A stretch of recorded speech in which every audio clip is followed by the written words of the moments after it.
ধুবুৰী গোলকগঞ্জত আফজালুৰ ৰহমান মুৰ্দাবাদ আফজালুৰ ৰহমান গোবেকে দেশীৰ ওপৰত অত্যাচাৰ কৰা মানি লোৱা নহ'ব বুলি উত্তাল কৰি তোলে ধুবুৰী গোলকগঞ্জত আজি গৰিয়ামৰীয়া দেশী জাতীয় পৰিষদৰ ধুবুৰী জিলা সভাপতি আফজালুৰ ৰহমানৰ বিৰুদ্ধে প্ৰতিবাদ সদৌ গৰিয়ামৰীয়া দেশী জাতীয় পৰিষদৰ ধুবুৰী জিলা সভাপতি আফজালুৰ ৰহমানৰ নেতৃত্বত বজৰং দল আৰু আন এটা সংগঠনক লগত লৈ ধুবুৰীৰ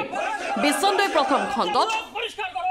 এডোখৰ ভূমিক লৈ সাম্প্ৰদায়িক সংঘৰ্ষ লগাবৰ চেষ্টা কৰিছে বুলি অভিযোগ আহিছে এই সন্দৰ্ভত ভুক্তভোগী আজিজুৰ ৰহমান আৰু সদৌ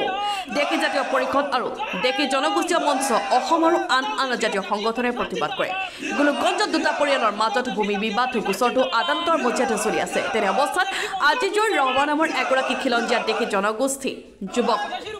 তেওঁ সন্দেহযুক্ত নাগৰিক বুলি অভিহিত কৰে বজৰং দলে আৰু তাৰে সহযোগ কৰিছে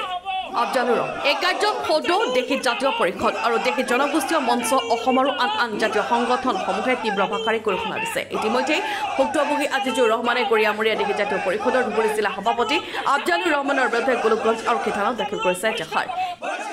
শেহতীয়াকৈ চৰকাৰ তথা আৰক্ষী প্ৰশাসনৰ ফালৰ পৰা ভুক্তভোগী আজিজুৰ ৰহমানে ন্যায় বিচাৰিছে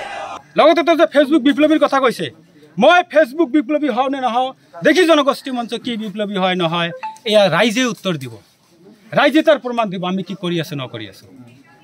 গতিকে এইবোৰ আবল তাবল অপ্ৰাসংগিক কথাৰ কোনো প্ৰসংগ নাই এইবোৰ আমাৰ মূল কথাৰ পৰা ফালৰি কাটি অহাৰ কাৰণে আজে বাজে কথা অৱতাৰণ কৰি আছে হয় আৰু যদি মোৰ বিৰুদ্ধে কিবা অভিযোগ আছে কিবা কি আছে ব্যৱস্থা লওক মই ৱেলকাম জনাম কিন্তু কথা হ'ল দেশীৰ প্ৰতিনিধিত্ব কৰা এক সংগঠনৰ মুৰব্বীয়ে দেশী মানুহক কেনেকৈ সন্দেহযুক্ত নাগৰিক বুলি ক'ব পাৰিলে তাৰ নেতৃত্বত আৰু এইজন মানুহক এটা ছাবজুডাইজ এটা ন্যায়ালয়ৰ বিচাৰাধীন গোচৰত তেওঁ কেনেকৈ হস্তক্ষেপ কৰিব পাৰিলে দেশত কি ন্যায়ালয় নাই নেকি ন্যায়ালয়ৰ বিচাৰাধীন বিষয়ত সংসদতো কথা ক'ব নোৱাৰে পাৰ্লামেণ্টত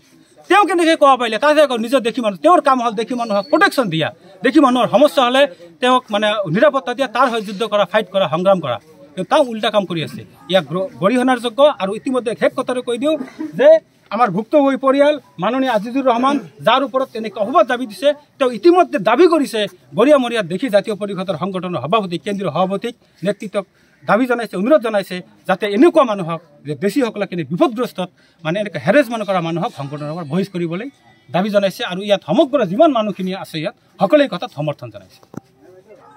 আজি আমি সদৌ দেশী জাতীয় পৰিষদ আৰু দেশী জনগোষ্ঠীয় মঞ্চ আমি একগোট হৈছোঁ আমাৰ দেশী ভাই আজিজুৰ ৰহমান তেখেতৰ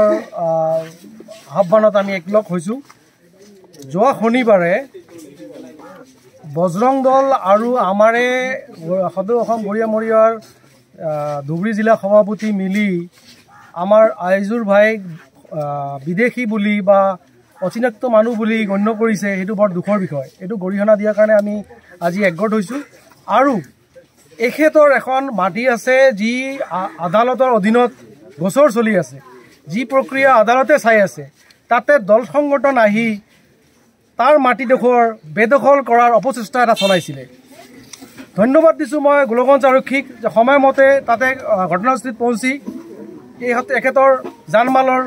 ৰক্ষা কৰিলে তেখেতক মই ধন্যবাদ দিছোঁ আৰু চমতো এটা কেছ ল'বলৈ মই আহ্বান জনাইছোঁ গোলকগঞ্জ পুলিচক যাতে আদালতৰ অধীনত থকা এটা বিষয় লৈ কোনো দল সংগঠন নিজকে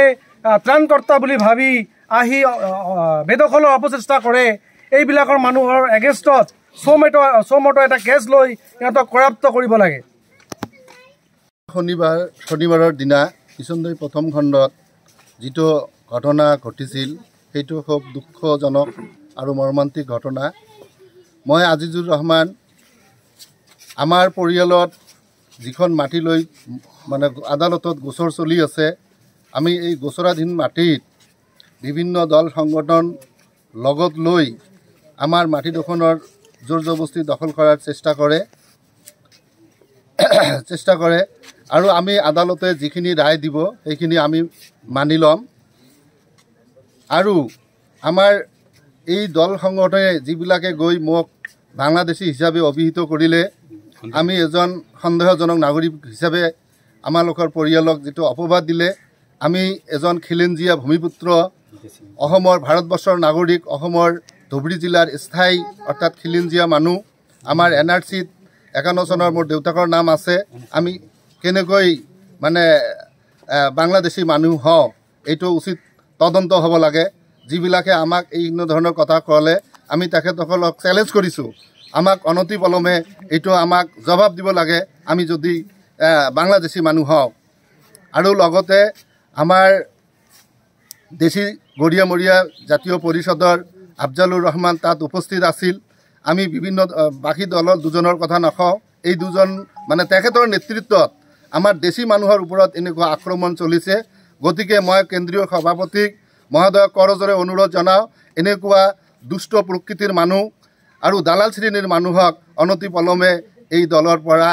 তাক অব্যাহতি দিব লাগে এইখিনি মই কেন্দ্ৰীয় সমিতিৰ সভাপতিক মই কৰজোৰে অনুৰোধ জনালোঁ। Bureau' report and 24 Assam.